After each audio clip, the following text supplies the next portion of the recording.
On this Thanksgiving weekend, we go back to the archives in episode 22, released on the 12th of May of this year, and my interview with Dr. Frank Mitloehner. Are cows the source for climate change? Take this bull by the horns and tell the world nobody cares more about the sustainability of our lands, of our animals, and of our businesses than we do. It's a hot topic, and today we look at the science from Dr. Frank Mitloehner from UC Davis of whether or not ranching is hurting our climate on this episode of the Working Ranch Radio Show.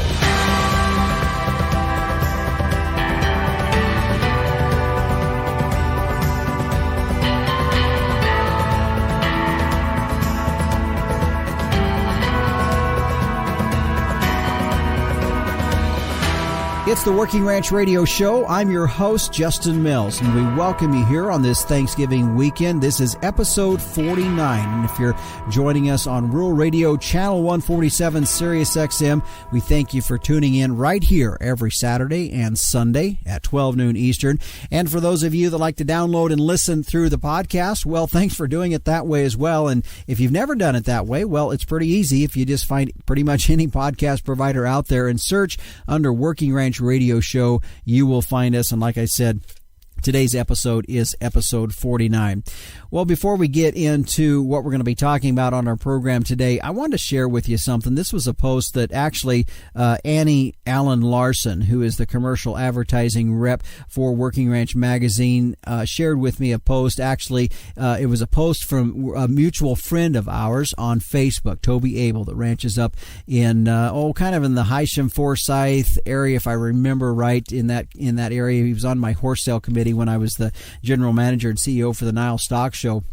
But anyways, he shared a post back on the 1st of October, and you got to take it and kind of put it into light in the fact that this is coming at the kind of the end of the summer when things have been pretty brutally tough summer for a lot of ranchers in drought areas. And I just wanted to share with you this post on this Thanksgiving weekend because I think it brings into light something that's what this whole weekend is about. And here's how the post goes. It says, "This life is rough and unpredictable and can be demoralizing. We shipped our steers today. They actually came in over contract weight, which would be pretty cool if we weren't almost 100 pounds behind where we were 2 years ago.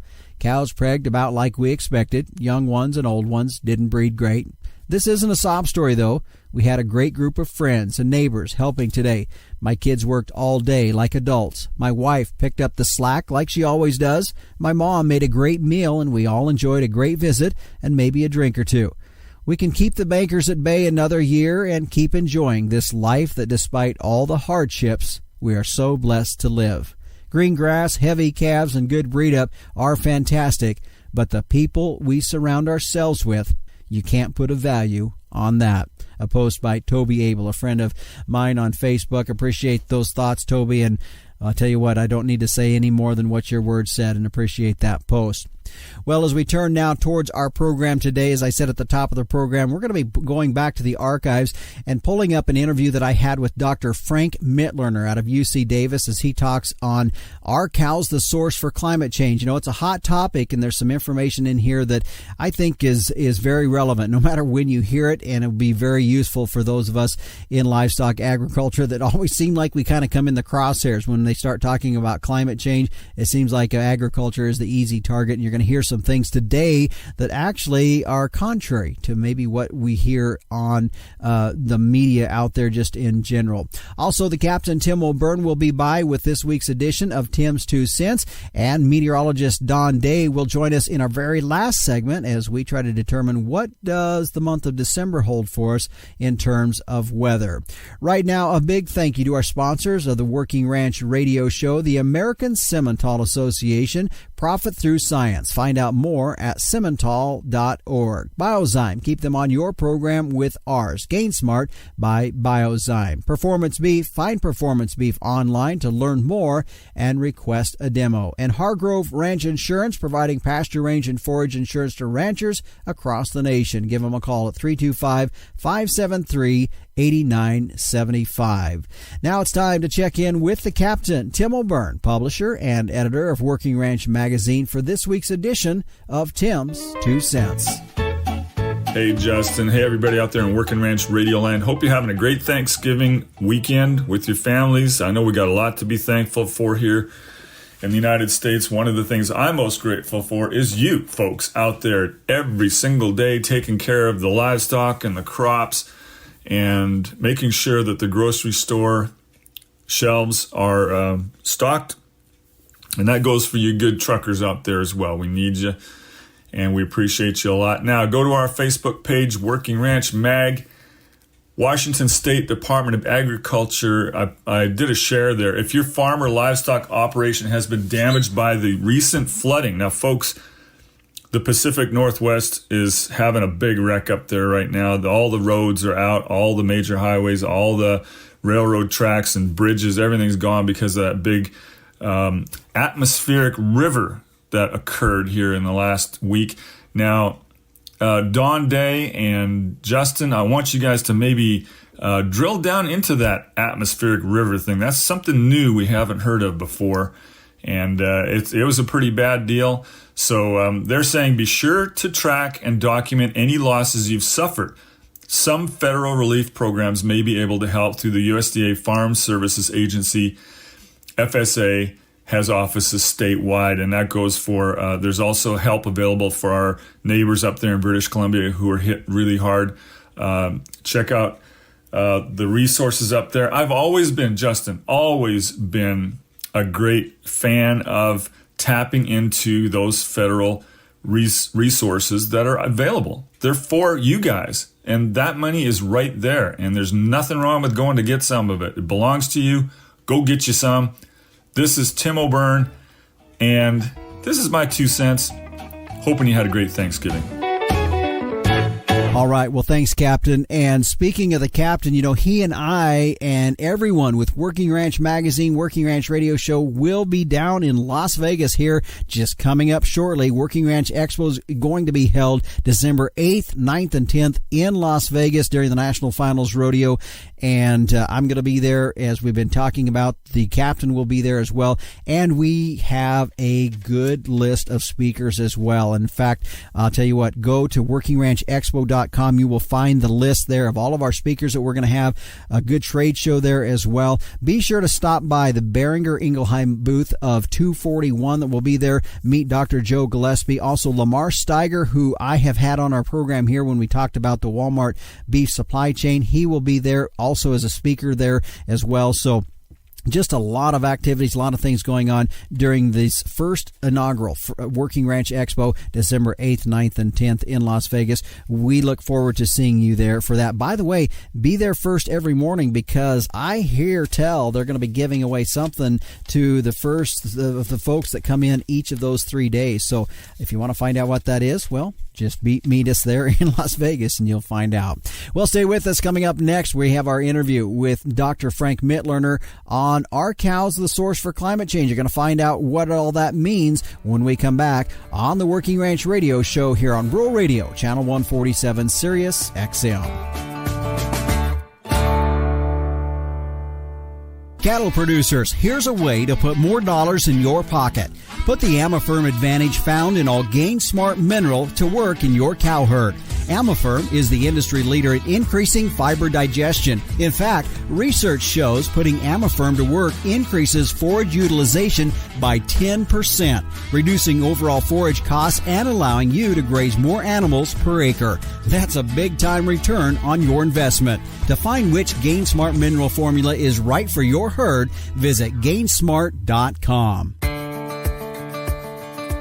Welcome back to the Working Ranch Radio Show here on Rural Radio Channel 147, Sirius XM. I'm your host, Justin Mills. And our topic for this program is on climate change and what animal agriculture has to do with it. And to me, today's program is a jumping off point in an effort to be more educated and informed about this topic. We are past the point on this issue of being real nitpicky within our industry, because it's an issue that's blowing up quickly. And if we in our ag industry don't pull together, it's going to blow up our industry. And I'm not trying to be over dramatic here, but it is time to get real on this issue of climate change. So joining me today is Dr. Frank Mitloehner, a professor and air quality specialist in the Department of Animal Science at UC Davis, and is also the director of the Clear Center, which you'll hear more about later. So Dr. Mitloehner, first of all, thank you for joining us here on the Working Ranch Radio Show. Oh, you're so welcome. Let's first start from the very beginning. And I know in agriculture there's a lot of skepticism about the topic of climate change and greenhouse gases. And I think some of it is legitimate because we always feel like we're the target, one of the targets, and having to defend ourselves. And so I think it's a natural inclination to have some skepticism. But let's start with the basics and give us, the 101 on climate change and greenhouse gases. Yeah, so the one thing I can tell you is I understand that people feel threatened and accused, but that's a separate topic from whether or not climate change exists. Because some people use that topic because they feel that they can attack agriculture that way. But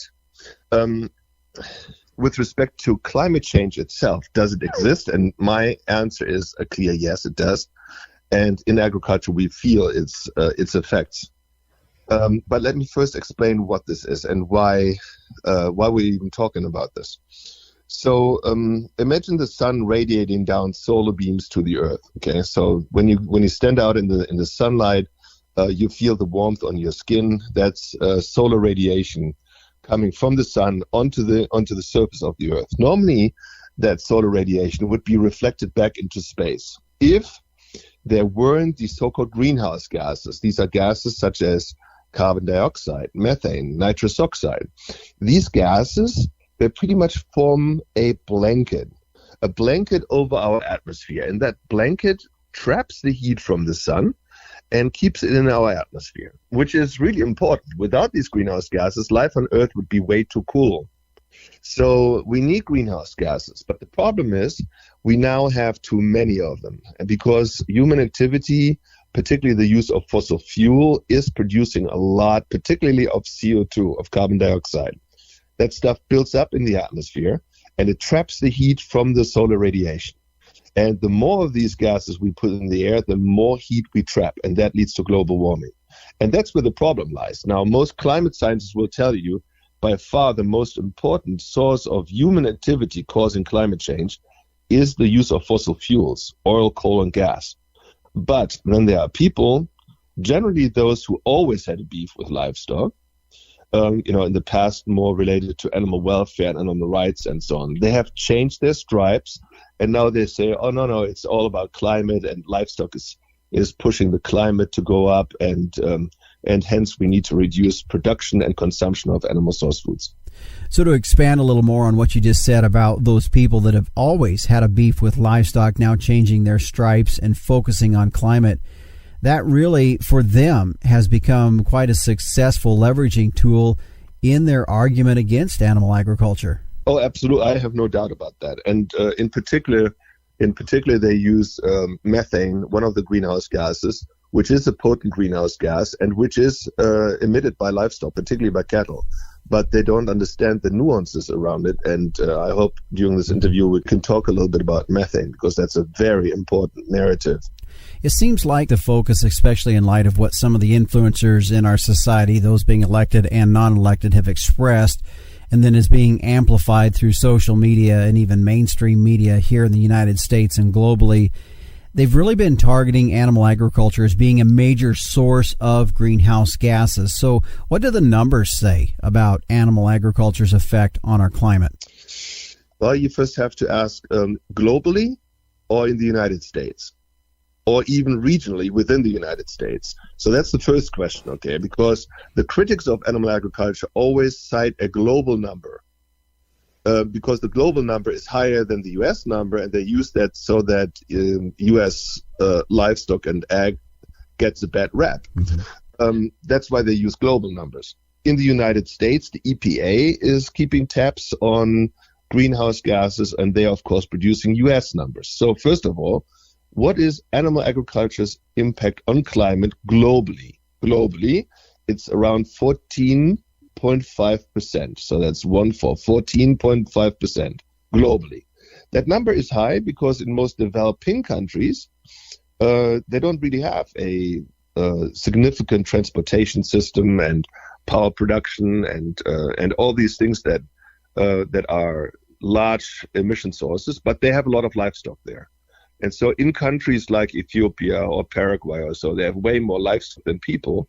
and hence the livestock sector makes up a large portion of their carbon footprint. And because we have so many developing countries, the global average for livestock is high. Contrast the global 14.5 to the US impact of animal agriculture on the total, which is 4%. So in the United States, all livestock, according to the EPA, emit approximately 4% of direct emissions. 80%, 80, comes from fossil fuel sources, such as cars, trucks, trains, planes, ships, power plants, and so on. 4% for livestock, okay? And approximately half of that is cattle. So in the United States, the entire beef sector, for example, which is oftentimes criticized, the entire beef sector combined is anywhere between 2 to 3% of total greenhouse gas emissions in the country. Let's take a break here, and when we come back, does animal agriculture provide any positive aspect to reducing greenhouse gases? We'll find out after this. It's a competitive calf market, and buyers want calves that will perform, period. And a proven solution is Simmental. In fact, data from the Tri-County Steer Carcass Futurity from 2002 through 2018 on nearly 60,000 head of calves revealed that Simmental sired calves represented the highest carcass-valued sire group over English and other continental breed groups. And the sire group that was the second highest carcass value was Sim Angus sire. So, the proof's right there. For low-risk, high-potential calves with earning potential, be confident that Sim Genetics will give you more per head, period. Stand strong, Simmental. Welcome back to the Working Ranch Radio Show. I'm Justin Mills, your host, and today my guest is Dr. Frank Mitloehner, a professor and air quality specialist in the Department of Animal Science at UC Davis, and we're talking about climate change in relation to ranching. And Dr. Mitloehner, before the break, you said that animal agriculture in the United States accounts for 4% of greenhouse gases, and 2% of that 4% is attributed to cattle. But what does it look like from a net number perspective? For example, are there things, ranching practices, that can contribute to putting carbon back in the soil, which I believe the term would be called carbon sequestration? But can animal agriculture replenish the carbon supply in the soil? Yeah, so one of the problems and one of the reasons why people in agriculture are not so happy with the current inventories is that the inventories only look for sources, not for sinks. And because methane is largely mischaracterized. And let me explain that. So first of all, a large sink would be carbon sequestration from soils. Okay, soils have the ability to trap a lot of carbon. In fact, our soils trap about 1/3 of all greenhouse gases. So they are a very important sink for greenhouse gases. But soil carbon sequestration is not really listed in the emission inventories. And so many farmers wonder, well, why not? And we should ask why not. Okay, that's one important question. The other very important issue is that within animal agriculture, by far the most important greenhouse gas is methane. Now, methane is different compared to other greenhouse gases, and I need to explain that because it's a very important part of the narrative. So it is true that methane is a potent greenhouse gas. It can trap the heat from the sun much better than, let's say, CO2. Okay, so it makes it a potent greenhouse gas, almost 30 times more heat trapping than CO2. Okay, so this is like if I were to use an analogy, like a styrofoam cup, and a China cup, and a Starbucks $20 insulated cup. These three different cup types can all keep your coffee warm, but they do so at different lengths of time, right? The Styrofoam cup coffee would cool down the fastest, and the Starbucks $20 insulated cup would keep it warm the longest. So there are differences there. And the same is true for these greenhouse gases. CO2 is the one that's most abundant. We have the most of that in the atmosphere, and that's the Styrofoam cup analogy, and methane would be the China cup, and then nitrous oxide, even more potent, would be the insulated cup. So how are these gases different from one another? Well, CO2 and nitrous oxide are long-lived. That means once they are in the air, they stay there for hundreds or thousands of years. Every time you've ever driven a car, you know that the CO2 Every time you've ever driven a car, you put CO2 into the air, and that CO2 is still there. And it stays there for 1,000 years. So CO2 and nitrous oxide are only produced, but they are not destroyed. But methane is both produced and destroyed. And that's very important to your listeners, because there is what's called a natural atmospheric removal, a removal process by which methane that's in the air gets destroyed.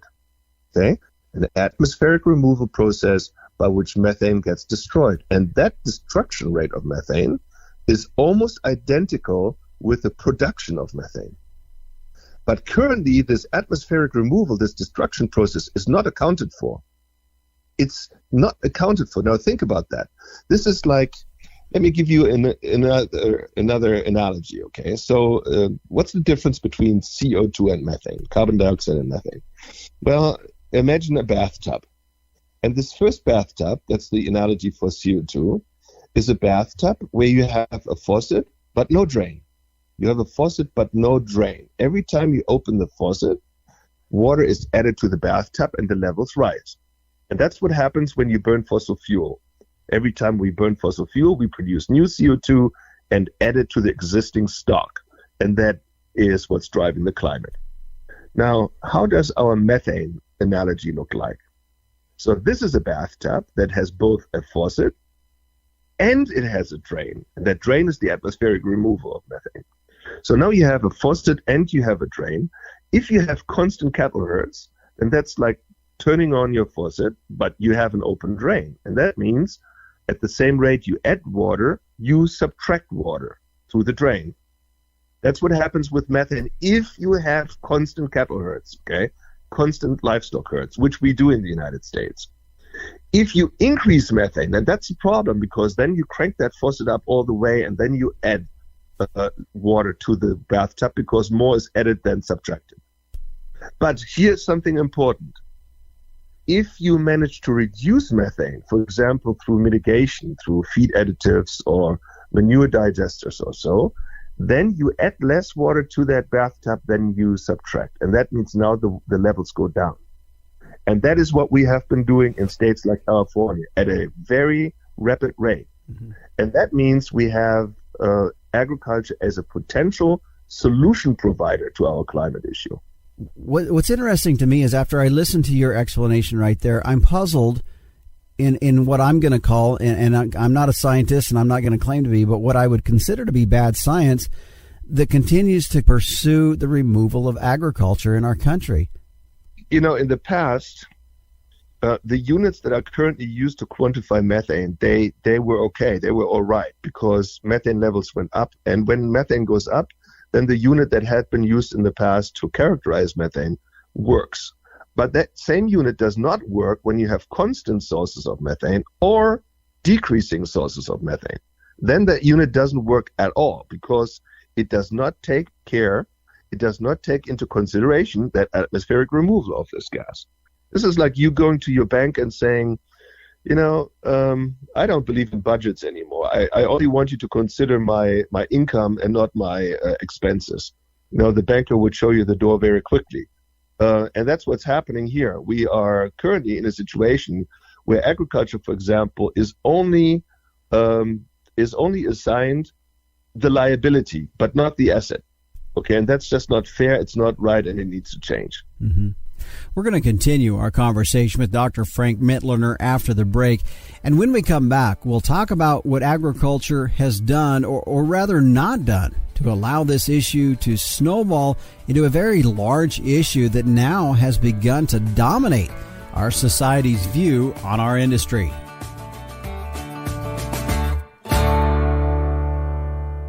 Animal health is key to your business. So how do you track cattle health treatments? Well, stop relying on pen and paper or complicated programs. Performance Beef helps you record processing data, enter costs, and track animal health history all in real time at the chute. The mobile app also makes it easy to log pasture and pen treatments on the go. Your health data is integrated with feed and financial information in one easy-to-use platform, accessible from your computer, smartphone, or tablet. Find Performance Beef online to request a demo. Welcome back to the Working Ranch Radio Show. I'm your host, Justin Mills, and thank you for joining us here on Rural Radio, Channel 147, Sirius XM.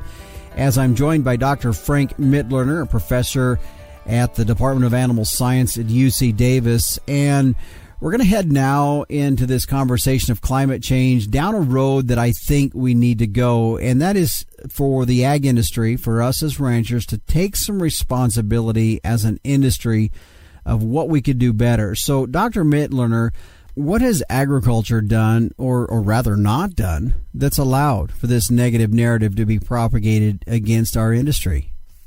So the biggest problem is that oftentimes agriculture just does not listen.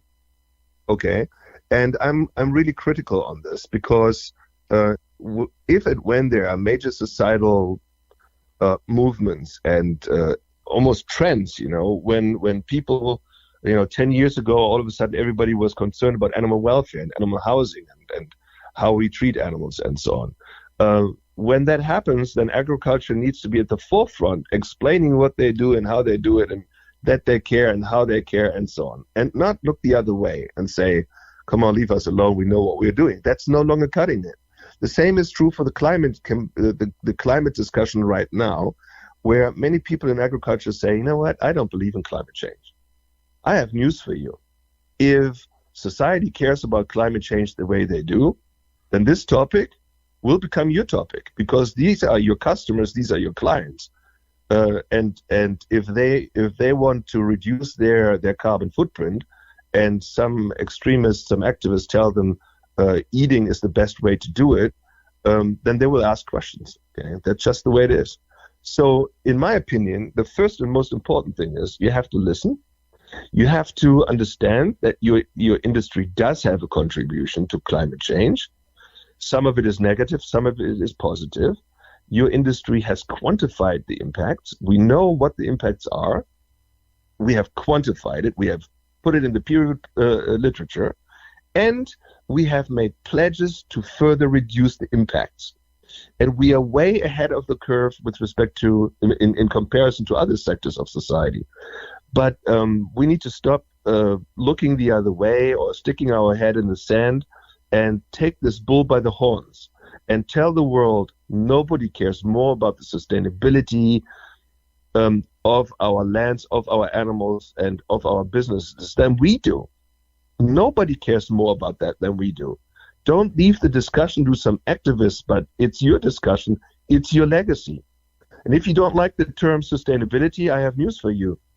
It's just another word for stewardship. Being the best steward of your land, the best steward of your animals, the welfare of your animals, the best steward of land and water and soil, the best steward of the products you produce. I mean, come on. Of course you want to be the best steward of all of this. Mm-hmm. Some people call it sustainability. If that's what people like to call it, so be it. But you need to show that you care. You need to show that you are protective of your legacy and that you really mean it. In general, what animal agriculture does, and I know in every industry there's always bad eggs, but in general, what we do as ranchers, is what we're doing harmful to the climate? No, it's not.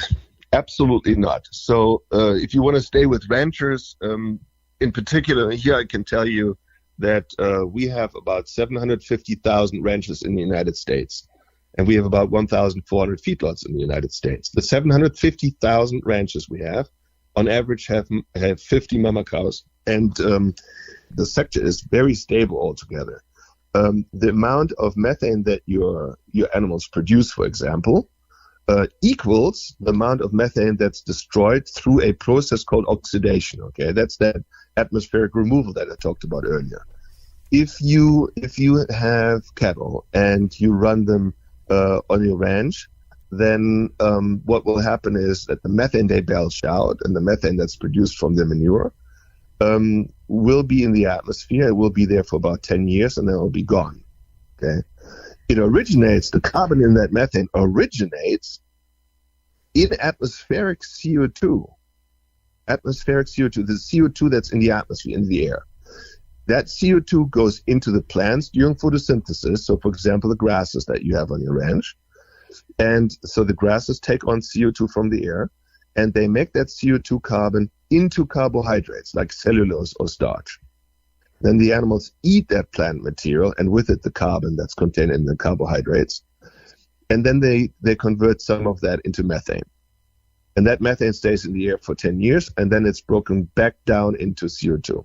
So this is a cyclical event that happens on a ranch.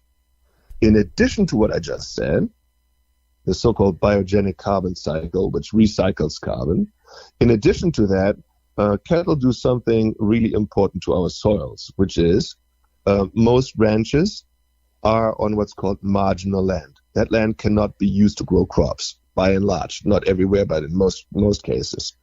On most ranch lands, you cannot really grow crops. And why not? Because it's too stony, too rocky, too hilly, too not fertile enough, or not enough water. So if you weren't using it the way you do with ruminant animals, then we cannot make use of that land for human food production. So, but now you are doing it, you are using it, and you're converting something that humans cannot eat, which is cellulose, the world's most abundant biomass, by the way. You're using cellulose, converting that into some of the most valuable, nutritionally valuable food item there is. There are very few food items that are more nutritionally wholesome than beef, for example.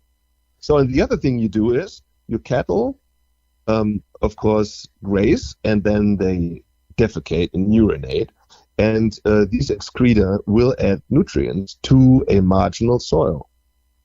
And that will then stimulate microbes in the soil to increase what's called soil carbon sequestration, which means pulling carbon out of the air and storing it in the soil. So I think a proper grazing management will increase soil health and improve soil carbon sequestration. Mm-hmm. Sorry for the long answer, but it's a complex topic.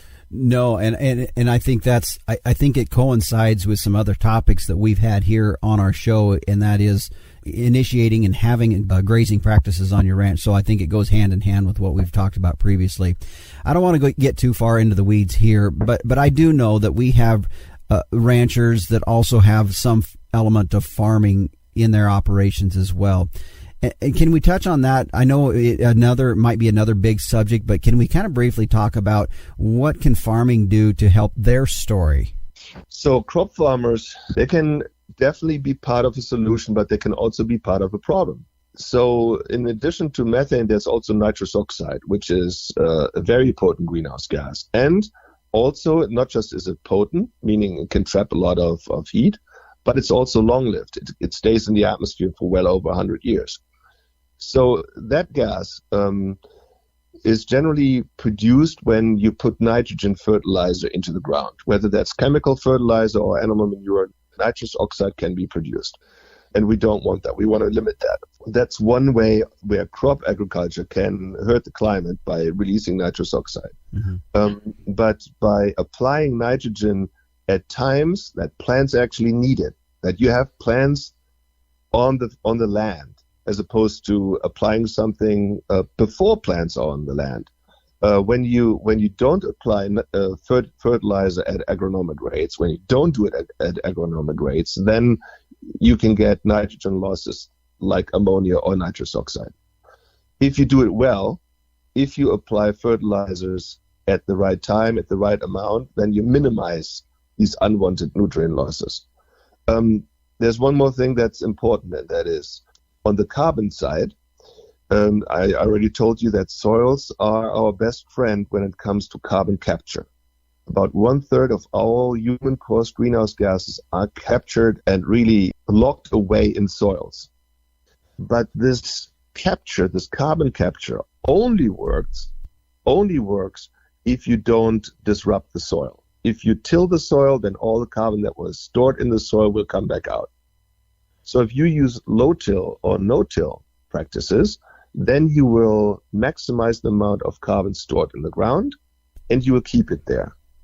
Mm-hmm. But if you till, then that carbon will be released back into the air.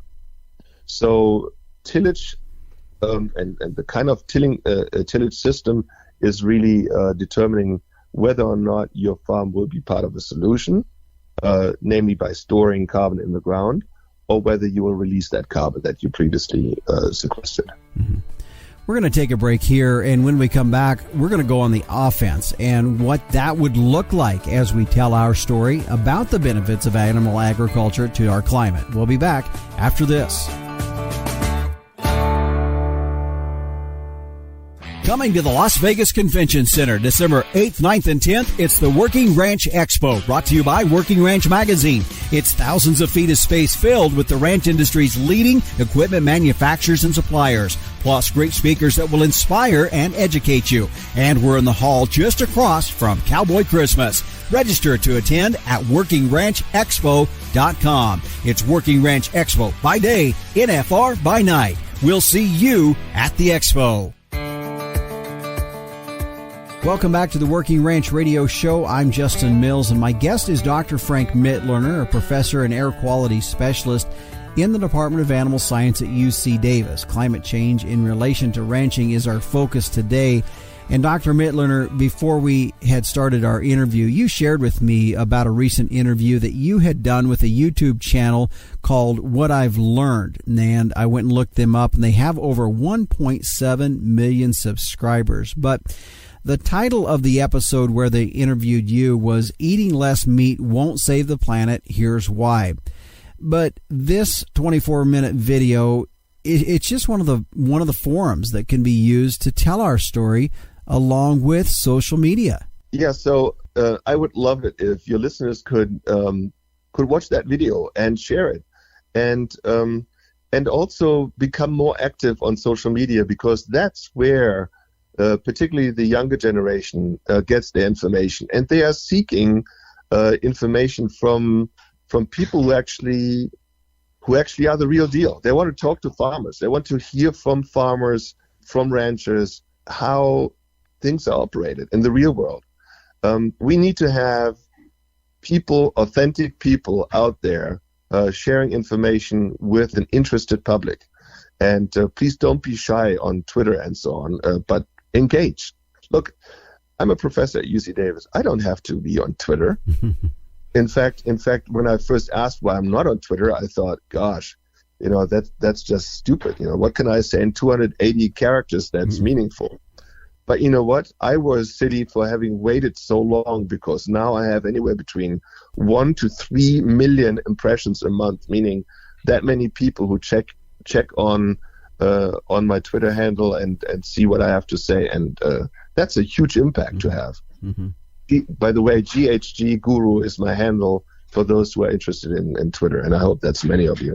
Yeah, and I'm just going to say that again because you have a great German accent, and and so it's his Twitter is at GHG Guru. And yes, is his Twitter handle there. But let's continue on with a little more of the solutions, because let's start providing some optimism here for our industry. And what does a solution look like? And how do we put this together in what you think would be a good approach as we move forward? Yeah, look, I live here in California. Originally, I'm from Germany. I live here in California, and we have ambitious goals. Okay, for example, a methane goal of reducing methane by 40%, 40, and within the next 10 years. And so at first, our farmers went up in arms and said, "There's no way that we can possibly achieve that." And but little did they know that the state had something up their sleeves, which was financially incentivizing the reduction of methane. So the state helped with capital investment, but also building a cap and trade system and giving credits for people to convert biogas, let's say from manure, into fuels. Okay, the conversion of biogas into fuels receives what's called low carbon fuel standard credits, and these credits are huge. Farmers doing this are now really receiving financial support, and so much so that many of our farmers are jumping onto this. I told you we have a 40% goal. Our farmers here in California have already achieved 25 of the 40, so we're over halfway there in reducing methane. And that makes me very hopeful, because in addition to this manure-derived success of 25% reduction of methane, we also in this process here at UC Davis of developing enteric emission reduction techniques and technologies. And that means feed additives that reduce enteric methane. Enteric methane is that methane that's belched out from cattle, let's say. And by reducing that methane, we are also improving the performance of those cattle, because now they are losing less energy via methane, and that energy is then used to perform better. So there are win-wins. That's what I'm trying to say here. There are win-wins, and agriculture is in the midst of that. So we have turned something that was viewed as a liability into an asset. A moment ago, you touched on the fact of how important it was that we reach out through social media and that folks are wanting to hear an authentic source. Your words were the real deal. And in addition to that, is there something else or someone else that we should be partnering with to help us in telling our story? I have to tell you, this is probably one of the greatest weaknesses within agriculture, that whenever you hear some news coming out, it's in the form of some PR, public relations campaign. And people are largely immune to that. What we are lacking is some real authenticity out there. Real people telling real stories about what they do day in, day out. That's what we are really lacking. I got really tired of this, and 1.5 years ago decided, yes, I'm a faculty member here at UC Davis, and so I'm supposed to publish and teach students and so on. Of course I do that. But in addition, I decided that I needed to do more, and so I established a center here on campus at UC Davis called the CLEAR Center. And half of its mission is research. So I have postdocs and graduate students and so I'm doing research trials on various environmental issues around livestock. But the other half is communications. I'm probably one of the very few, if any, faculty members in the country who is hiring journalists to work with me on writing explainers on certain topics, writing blogs, responding to media requests, putting out white papers or op-eds, being very active on Twitter and on other social media platforms like YouTube and so forth. So the CLEAR Center has really made a difference, and I'm very proud of that. Mm-hmm. Well, before you go, Dr. Mitloehner, do you have any final comments, some final instructions that you just want to make clear to our listeners here on the Working Ranch Radio Show? Well, I think that, first of all, it's really important to note that the vast majority of people in our country and throughout the world really appreciates animal source foods. It is a small minority that doesn't, but the small minority is very loud. So what I'm saying is we have an animal agricultural sector. We have farmers and ranchers who care. These farmers and ranchers need to step up, and they need to talk about what they do and how they do it. That's really, really important, okay? Do not be afraid of talking about animal welfare, to talking about how you protect your natural resources and with it the environment. Talk about how proud you are of what you produce. And, show the pride of what you do, and don't feel defensive of what you do. Feel proud of what you do. I think this is really important. There are many people who feel so battered now that they just disengage, when the opposite is what we need to do. The opposite is what we need to do. We need to show pride in what we do, because you are proud of what you do.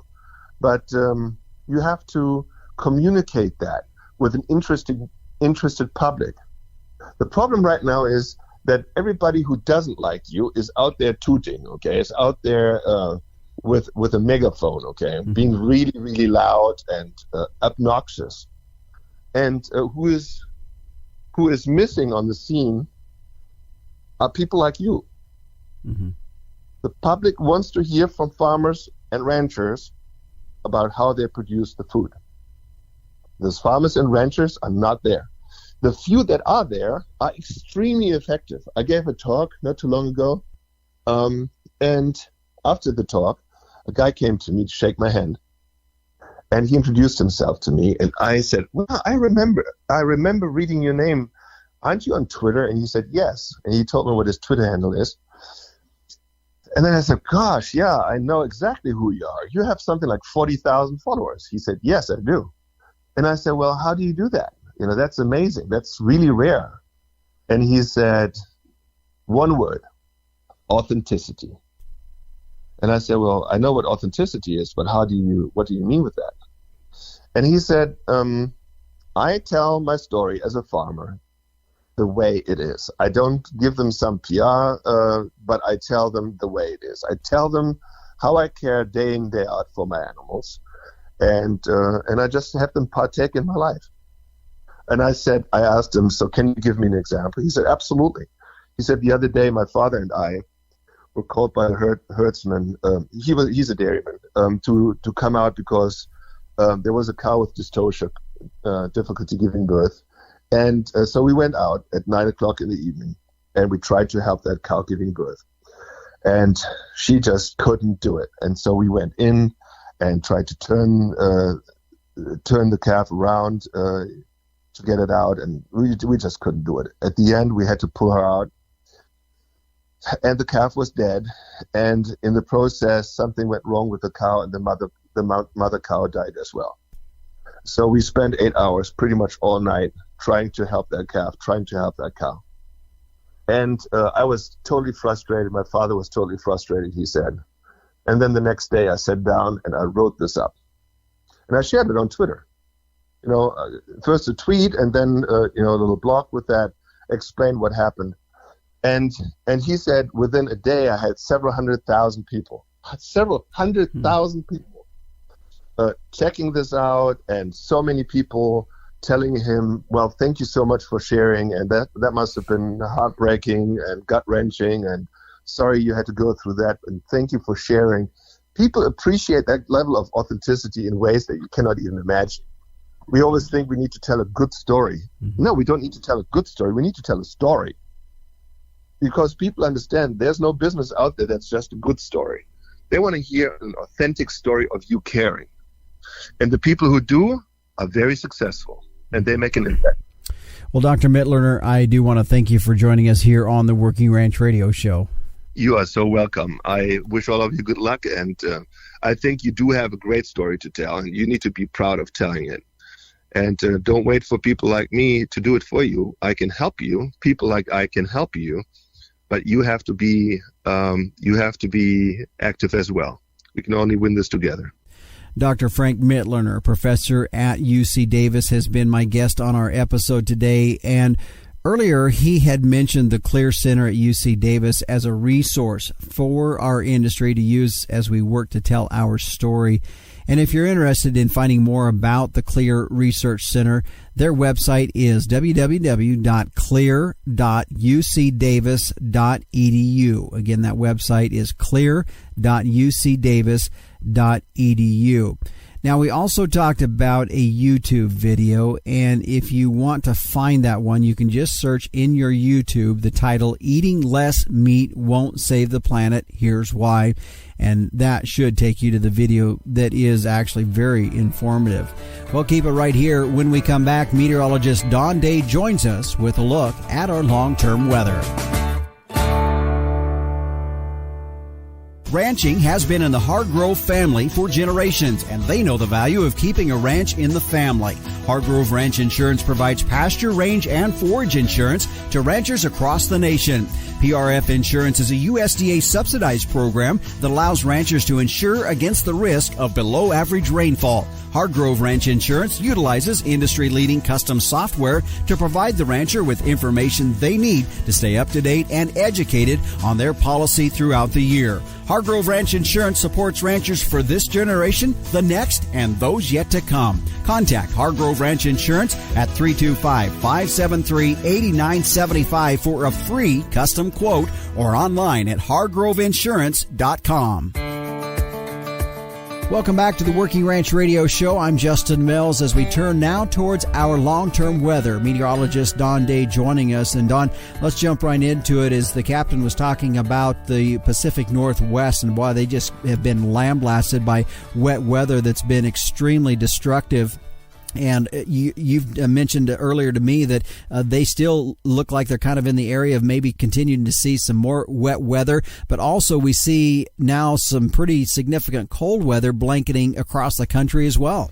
Yeah, and the reason for all those heavy rains is that contrast between the really cold air that's building up in those northern latitudes and the warmer waters that are off down to the south across the North Pacific. And that's just made for a very persistent, very strong jet stream wind that's just coming right off the Pacific, and then it's hitting the coast of British Columbia and Washington State and parts of northern Oregon. And literally, it's just a lot of moisture getting pushed in by strong jet stream winds against the higher terrain, the mountainous terrain there along the coast. It forces the air up, and it forces the rain and snow to form. And it has been very much focused, kind of stagnant, right into southwestern areas of British Columbia and in the far northwest areas of the Pacific Northwest. In fact, there's a good chunk of western Washington State that's completely out of the drought now. Now, eastern Washington's a bit different, not as wet over there. But that is something that is typical in a La Nina pattern that we're in. And we can call it, sometimes folks call it, the Pineapple Express, or that pipeline of moist air coming north of Hawaii into the West Coast. And right now, it's got another week. It is probably going to go another week or longer where you're going to hear about more rain in those areas that have been getting. So we've talked about this cold air that's sitting up over the northern part of the globe, and at some point it's going to start to drop south. And I think that's where you guys have been watching that to see there's still a little uncertainty as to when that is just going to happen, what that's going to look like. At some point it will, but that's where there's some uncertainty in the weather forecasting right now from a long-term basis. That is correct. As you change seasons, you go out of fall and into early winter, that transition is always very difficult for the computer modeling to get a good grip on. And then you add on top of that the extremes that are developing on either side of the jet stream. Extreme cold up in the northern latitudes, and a lot of the western United States, central areas of the United States have had a very mild November. And so there hasn't been that big release of cold air yet. And eventually, the good analogy to use is it's just like a dam. Eventually the dam breaks, and that will allow those colder temperatures to spill in from the north and get further south into the lower 48 states, a little bit further south into Canada.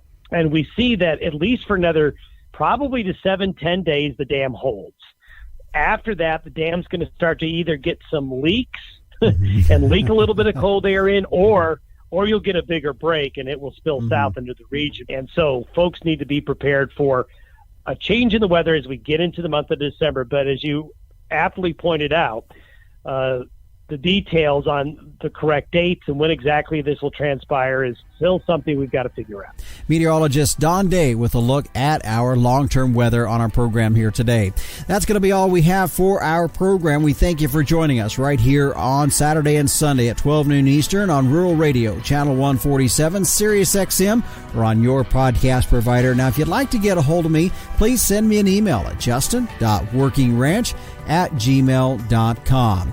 The Working Ranch Radio Show has been a production of Working Ranch Magazine. Thanks for joining us this weekend. I'm your host, Justin Mills. And until next time, keep your chin down and your mind in the middle. So long.